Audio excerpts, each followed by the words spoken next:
A number of our people have been in touch with us lately because of this whole situation to do with the cover up by the Catholic Church. Now, first off, I want to say here, there is a lot of good Roman Catholic priests, quite a few, or 100%.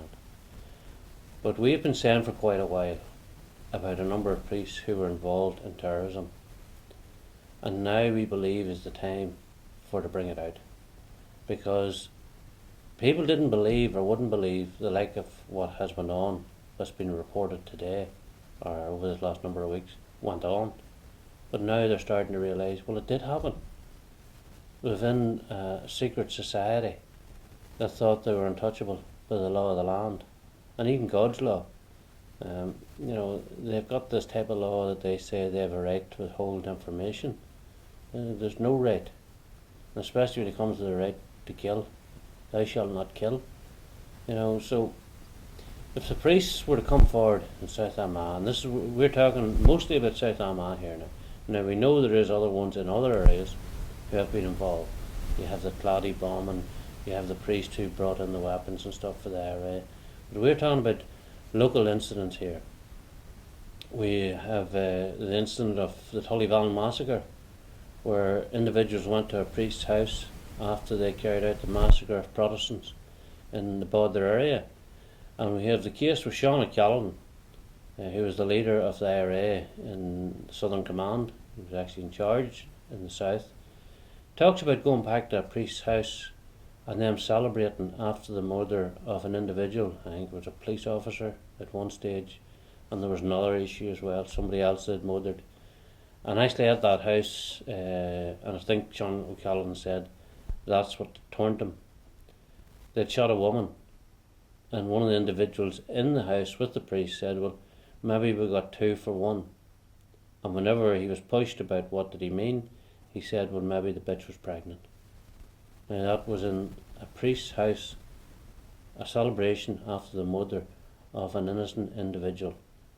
The church have they have questions to answer, and we need them answered.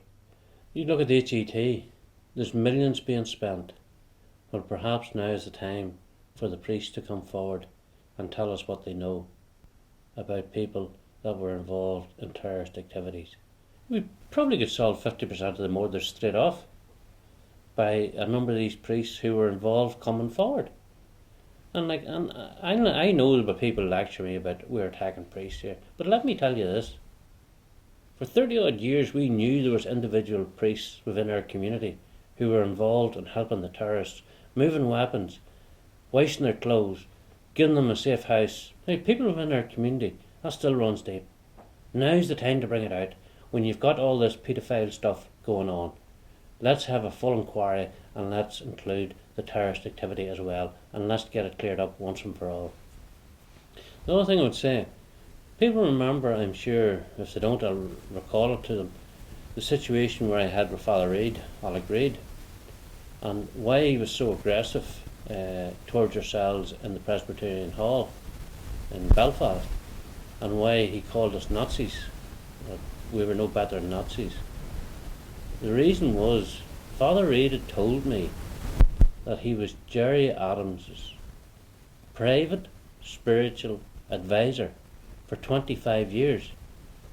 So if that is the case, and what he told me is the truth, he must know about the whole situation that went on with the whole paedophile carry on within the Adams family.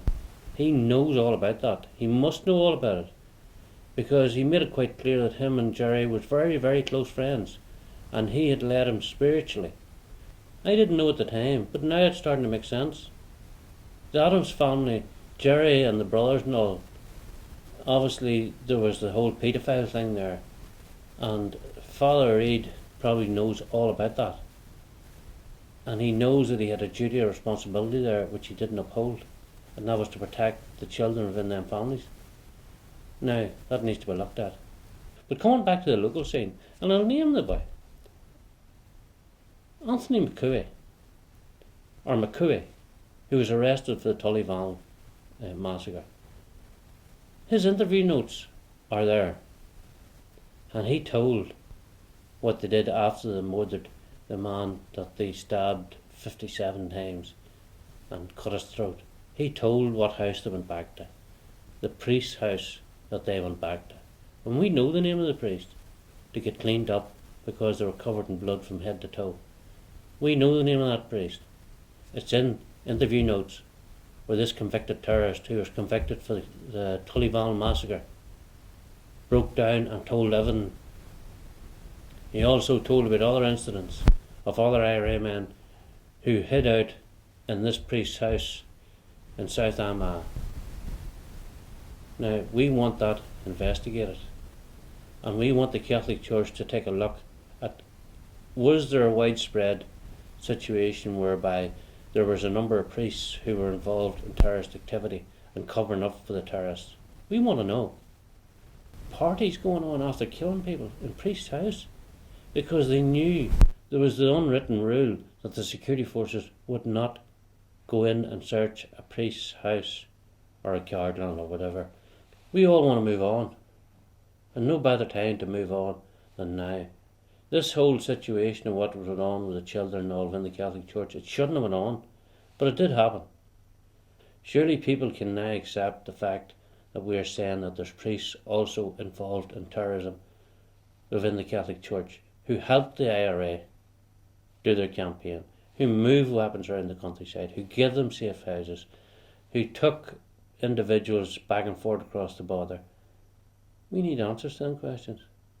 And this by McCooey, who was charged with the Tullyvallen massacre and a few other murders, he named a priest, one priest in particular, who was very active in the South Armagh area with the IRA. Now it is time that we had an inquiry into this. And I say again, thou shalt not kill. The priest or the priesthood or the Catholic Church have a moral duty here to say to their members and within the priesthood, no matter about the canon law or whatever, that's man-made law. That's not God's law. That's man-made law. It's not God's law. They have got the secrets that could solve at least half of the murders in Northern Ireland within a number of weeks. It is time they stepped up to the mark and did that, because we are sick and tired to our back teeth of being criticised, called Nazis by priests who are no better than cover up for paedophiles and mass murderers. We would ask you to consider what we're saying, and this is not out of spite. This is out of reality. This is out of trying to move our communities on, where at long last the truth is starting to come out.